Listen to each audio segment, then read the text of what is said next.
Ja, hallo und Überraschung zu einem neuen MBK trifft. Wir haben unser Studio ein bisschen umorganisiert. Nein, Scherz beiseite.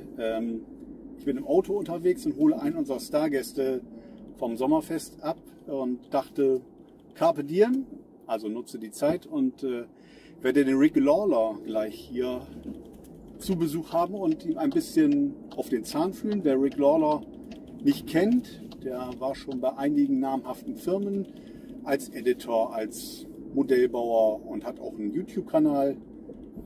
Und ja, was ist das für Dreck auf der Linse hier? Hoffe, dass ich ihn jetzt gleich hier einladen kann. Ja, ich sehe ihn schon. Da ist er. So, ja, dann gleich viel Spaß. Es wird auf Englisch sein. Hi. Hey. Sorry, it took me a bit longer. That's okay. Traffic is horrible today. No problem. It's a little bit crowded up here, so. So, as I said, I start the camera already. Oh. So, this is Rick. Hey guys. Thank you for taking the time and the advantage of making an interview. The viewers will be interested to learn something about you. So you're from the USA? Yeah, I'm Oregon? Oregon, Portland, Oregon, right at the very corner. Well, right next to Washington. So you're born and raised there? Or? I was born. Yeah, I've lived in Oregon my whole life. Okay. Yeah, that's fine. Yeah, that's okay. So, do you still remember your first contact with modeling, with a model kit? Yes, I do. It was my 5th birthday, so turning 5 years old. And my grandfather, my grandma and grandpa lived in San Diego, and they came up for the birthday. Okay. And brought my present, my gift, and it was a small, opened it up, and it was a plastic model kit.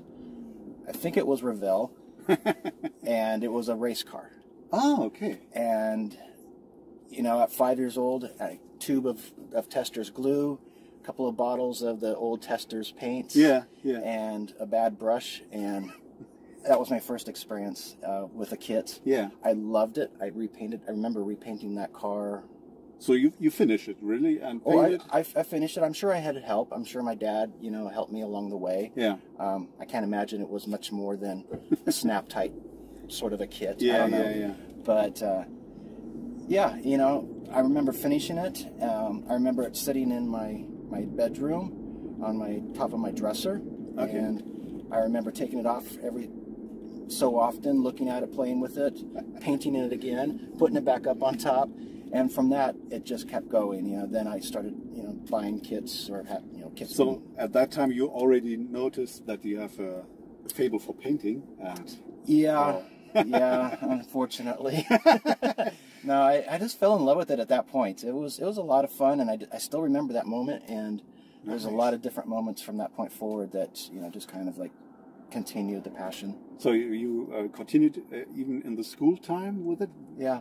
Most of them that I know, they have a pause while school or short after that. So you kept it going? Yeah, I mean, it's not as consistent as, say, now, yeah. or back then, for sure. But when I was, like, say, at university, I didn't take any kits with me. But when I would go home for, like, say, holiday breaks or the summer break, I would make models. And then I'd go back and do my studies and go back and make models. And so, what did you study? Business. Business? Yeah. Nice. So, in that time, you frequently did some kits. Did you have any preferences at that time, or just took what you could get? By the time I was, especially in college, I was much an armor modeler. Yeah, I had gone through, you know, like we all do, I believe. You know, I built ships. I built a lot of airplanes early on, and then about the time I was about 14, 15 years old is when I made the switch over to. That was like the first real armor kits. Okay. I found the Shep Payne books, you know, how to build dioramas, and that was the part that just like, oh, this is very, very cool. Yeah, that would have been my next question. So, did you get any inspiration from anyone or any books or any people? So there were no new no videos at that time, so not like nowadays. Yeah, no videos.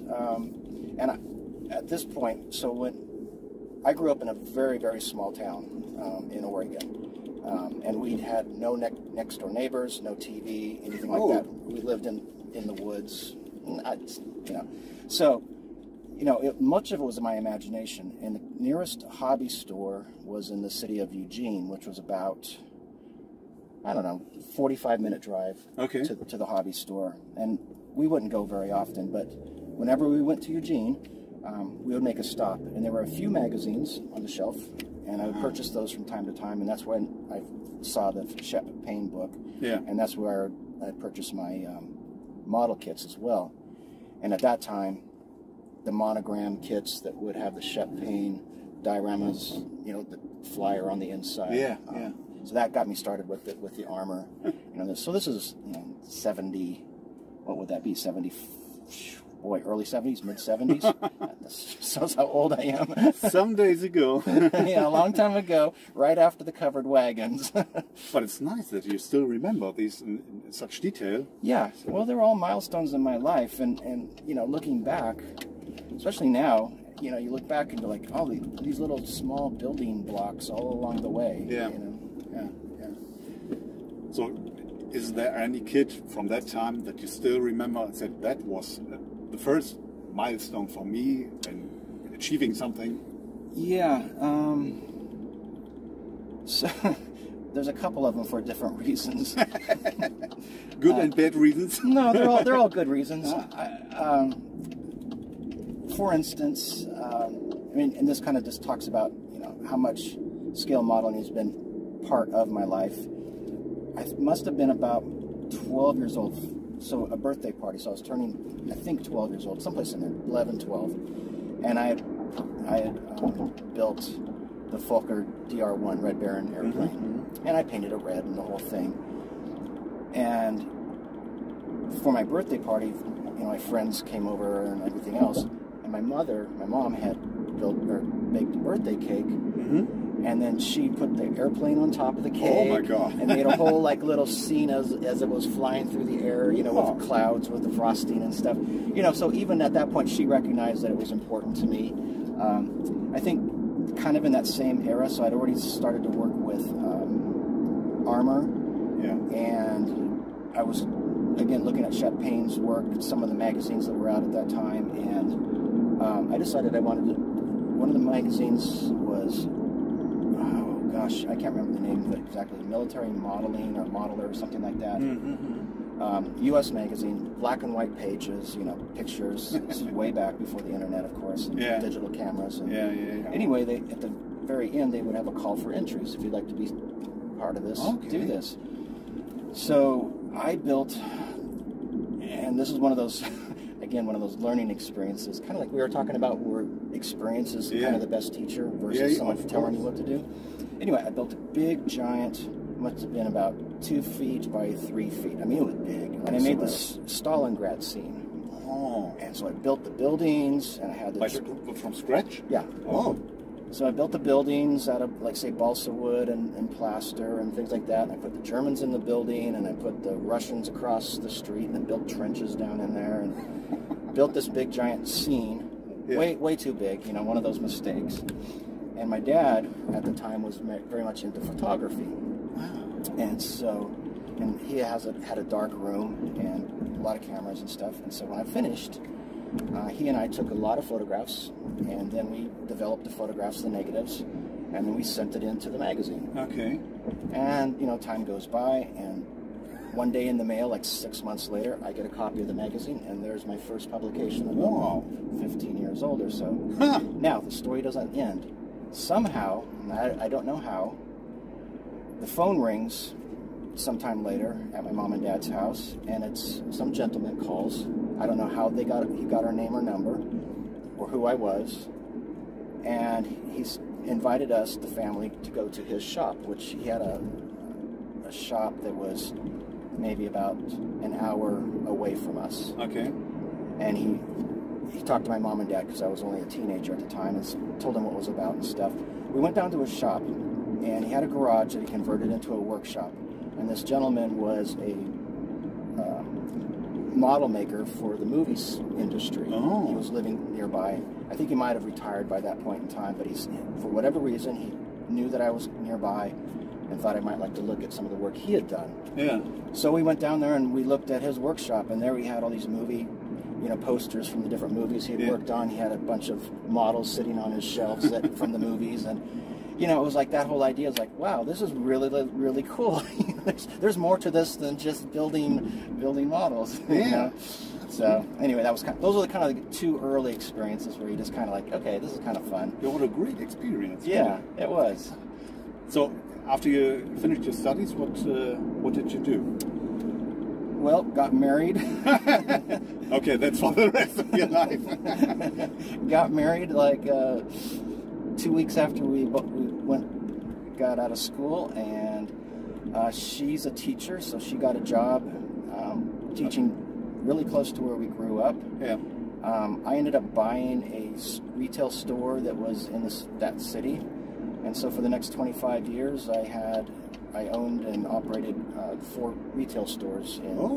Started in Eugene, where we ended up first living, and then after a few years, opened up 3 more stores in Portland. We moved to Portland and opened up 3 more stores. That's impressive. So I did that for about 25 years. Still built models in between, and I don't know. You want to ask the next question, or you just want me to keep going?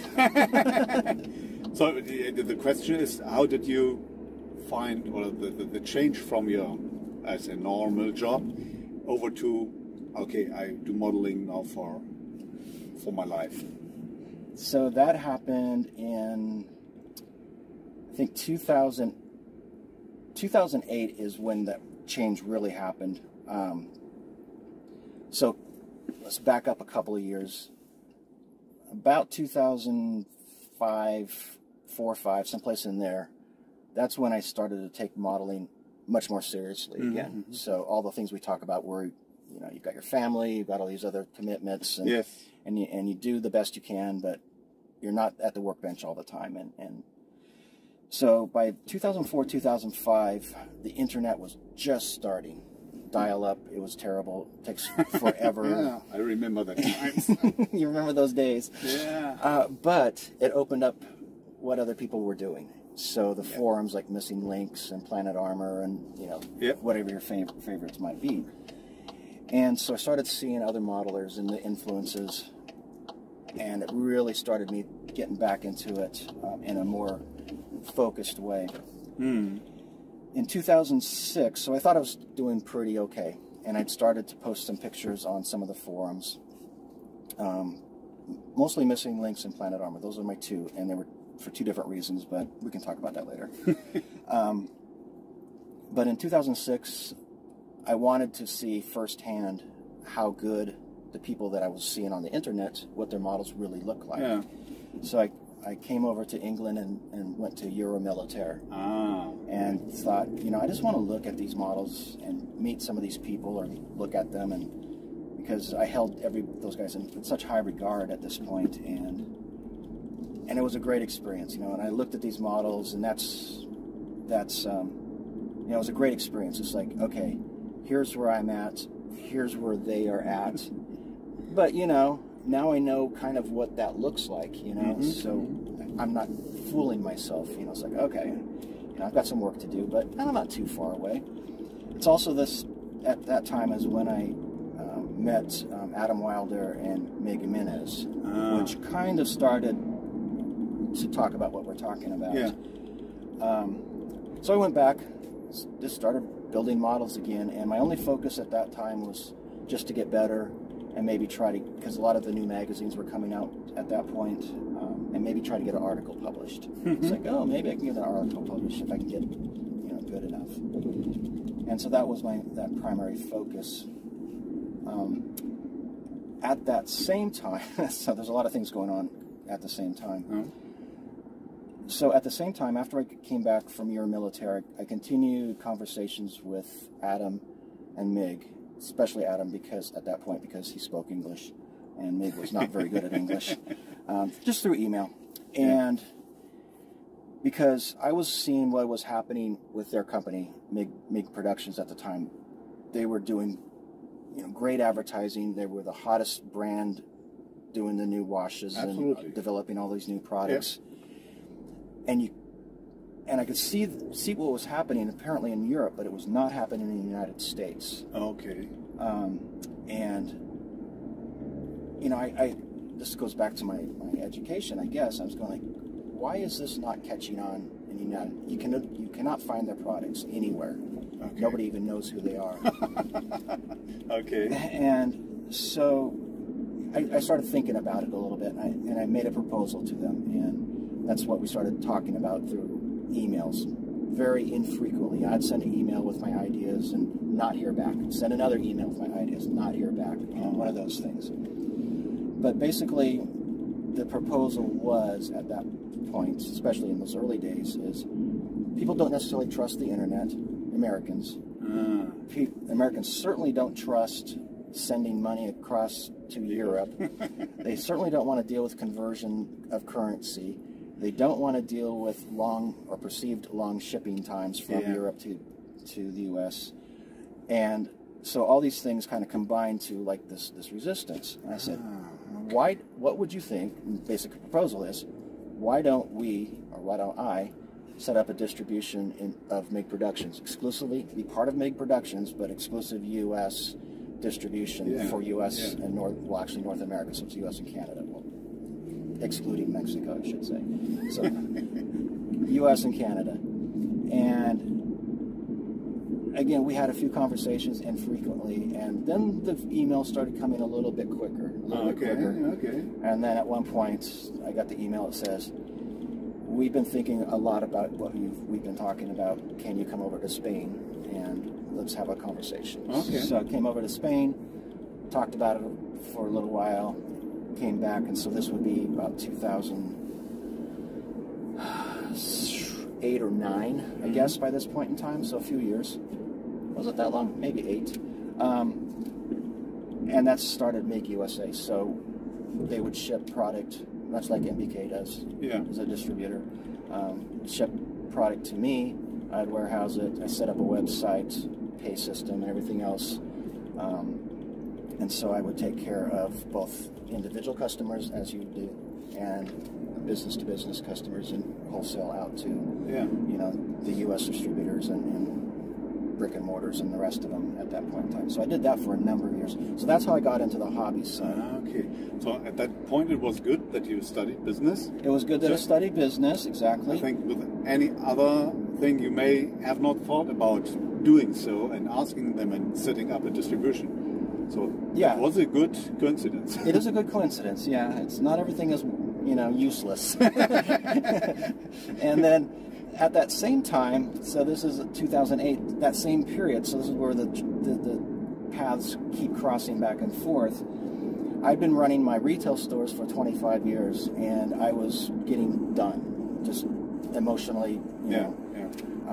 I would renew leases every 5 years on my retail spaces, and some of them are coming up for renewal, and I just didn't know if I had the same drive to do that like I used to. And of course, being a business guy, you know that if you don't have that drive to be number one, the guy down the street will be number one, and you'll be in trouble. So I got out of doing, so I let my business, I sold my businesses off, and shortly thereafter, the same time period, so I had been published by this time, and so my name was getting out there a little bit. There was a company in Vancouver, Washington, so the Oregon-Washington border is right next to each other, and they were doing building models for exhibits for museums and corporate customers and things like that. And the owner of the company called me one day, and we knew who each other were from other reasons, and he says, listen, we're building 4 of these diorama shadow boxes for the Marine Corps Museum back in Virginia, and we have these specific cannons that they need, 1812 Gribeval, and there's no kits for them or anything else. They need to be scratch built. Would you be interested in taking a look at this and seeing if that's something you'd like to do? So I went up there and took a look at them and said, yeah, I could do this. And so this was early summer of 2008, and started working on the project. And they had a lot. So initially was going to bring all this stuff to my house and just start working on it at my workbench. But I quickly found out that they had all the tools that I needed up there, you know, like more industrial type tools like band saws and routers and things like that. So I started working in their shop just to do this work. By the end of summer, the 4 boxes were done, and I helped create the 4 boxes, the dioramas. And at the end, they were shipped to Virginia, and he says, well, you did almost all the work on these dioramas, so why don't you go back to Virginia and do the installation? Oh, nice. So then I get back from doing that, and he says, do you just want to keep working here? Do you want to, I'll hire you, because I was just as a contractor at that point. And so that's when I started working on the commercial side of the modeling world. So I had the hobby side over here that I was doing the MIG production stuff and doing my own, you know, writing my own articles. This is a freelancer. And then on the other side, I was starting to work in a commercial fabrication, and we did big, giant projects for museums that went all over the world, and I was part of that. And I did that for a number of years, including owning my own business doing that, where we did a lot of big 3D printing. So we had Voxeljet, which is actually from Germany. We had a Voxeljet large format printer that we were doing a lot of fine art printing for bronze castings.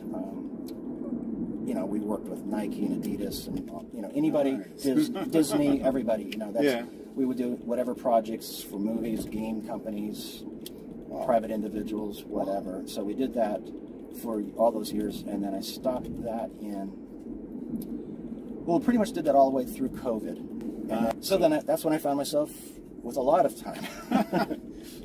It's very, very interesting that you are in such business with the film industry and something like that. So that's really modeling from both sides. From all sides. Yeah. Combining hobby and work, really. Yeah.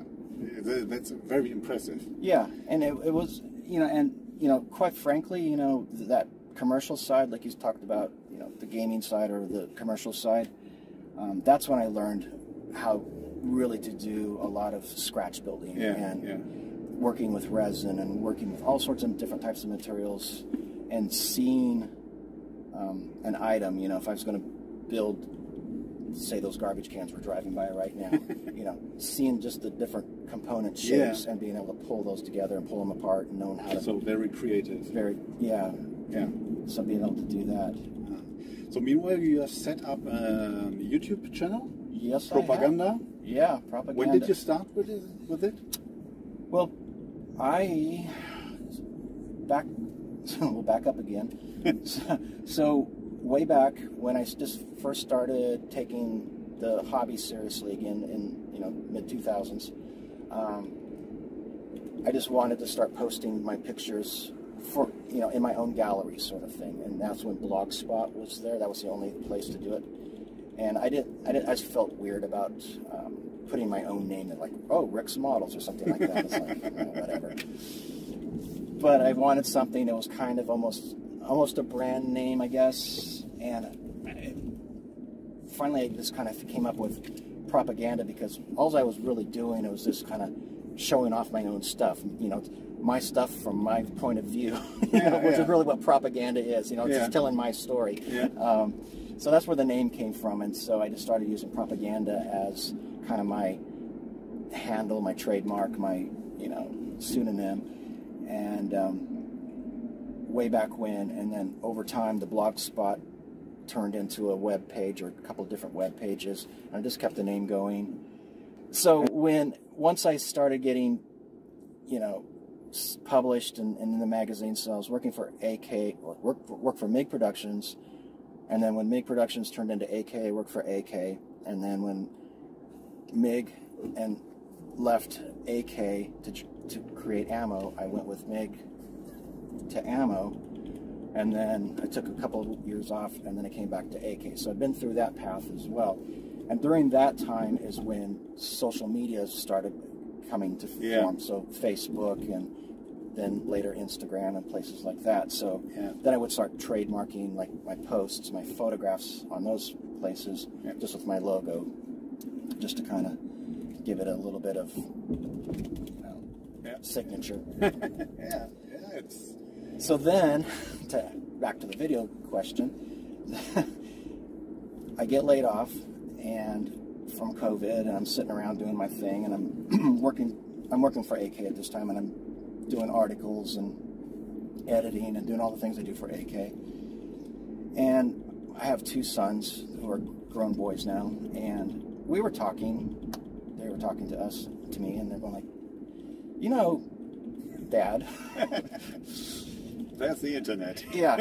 Well, they're going like, you are already building all this stuff, you know. You're taking pictures, you're writing articles, people are following you. Why don't you just open up a YouTube channel and put your stuff there? And, you know, where you could do your thing. And I'm going like, because I don't want to do that.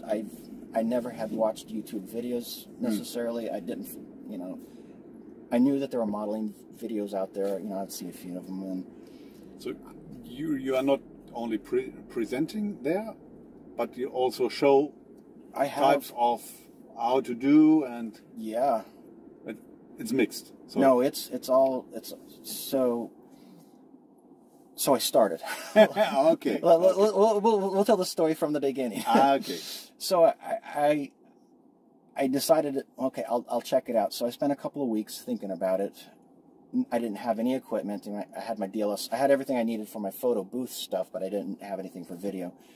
And so then I started looking around, seeing what was out there. What were people doing? I'm like, boy, a lot of this kind of could be better. Let's put it that way. And not that I could do better, but it's like, but maybe there's a place for this, because the reason I liked doing what I was doing at that point, working for AK and doing the magazines and all that stuff, is because I felt like I had something to share with other people.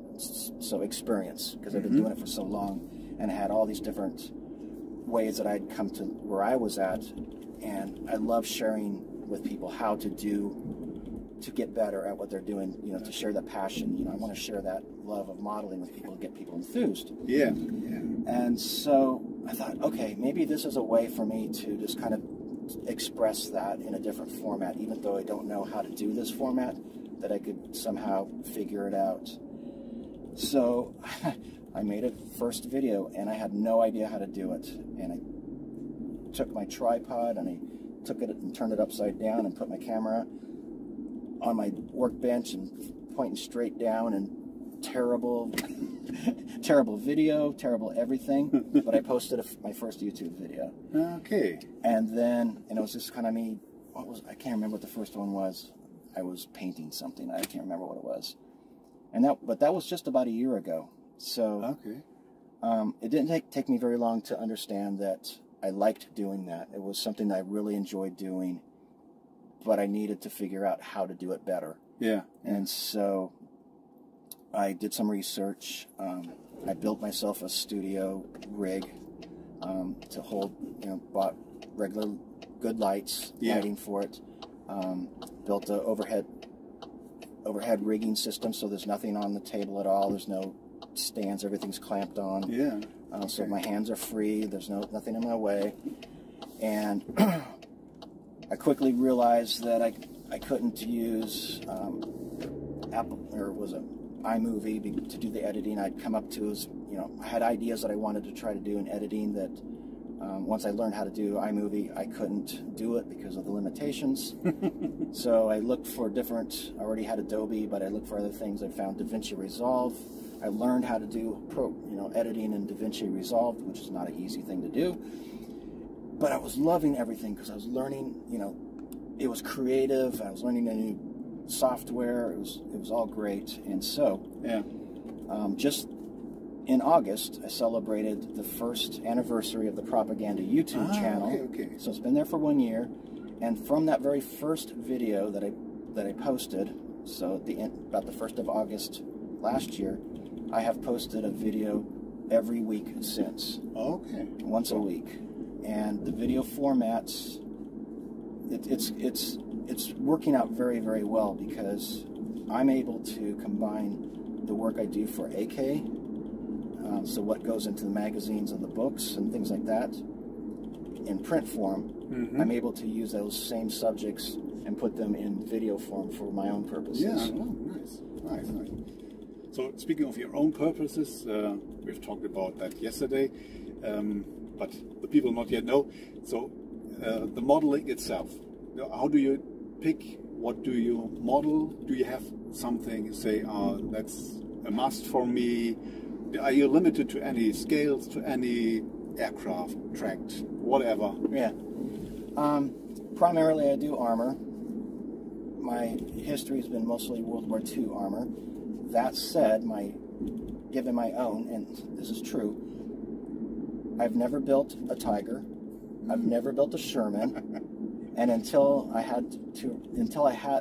was highly suggested that I include them in my book that was published last year, I'd never built the Panther because, in my opinion, everybody does those, so what can I add to the conversation? Yeah, that's right. So I tend to always try to find smaller vehicles or a little bit more obscure vehicles, or vehicles that I feel have more personality, for lack of a better word. But I also do modern. I've done quite a few modern, and I tend to do the same thing with those two. Try to look for different avenues. Like if we're talking about conflicts, maybe a conflict that's not so well known, but find some other conflict that has some unique features. Being a bit different. Just being a little bit different, nice. So I can have my own voice. In terms of, looking forward to new kits coming out or new subjects, I don't really pay attention to that at all. Yeah. I was just about to ask, so how do you feel about the market, how it is now, or how has it evolved in the last years, and what do you see in the future? Well, that's a big one. Yeah. I've been saying for years and years and years, because my background on the commercial side, we've been using 3D printers forever. Yeah. And as that technology had grown, and I had said to everybody who would listen to me, there's going to be a day when the 3D printer is going to be on this workbench exactly the same as the airbrush is on the workbench. Yeah. And I think you are seeing that transition now as more and more modelers have printers, and more models not only doing printing, but they're also learning how to do the CAD work as well. Yeah. So it's all growing up together, and so that part's kind of the next evolution. I don't think it's a revolution; it's just an evolution. And with that, in terms of the other side, which is the digital, continuing with the digital side. Again, I was in scanning, so we part of my business, especially the engineering one, we went out to helicopters and would scan helicopters and cars and people and things like that. And that's why you're seeing a lot of the companies now do such great work with their new kits, because they're capturing everything through digital scans. Yeah. And being able to translate that. And so that's, again, another evolution. So I think just finer details, more realism, I think that's where this is all going in the future. Will there always be model kits for sale? I think that would be kind of the next revolution. Maybe just only selling data and printing yourself. You're printing out. We're not there yet, because it's going to take a little bit of...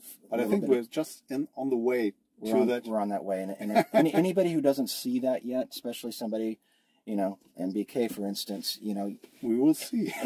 Well, you become a data distribution warehouse versus a box. Yeah. You have seen the warehouse, so imagine that just only data. Yeah, you've got USB sticks. Yeah, you've got servers everywhere. Yeah, like that. Yeah. Yeah. So there's going to be that transition in here. I think in this somewhat in the future.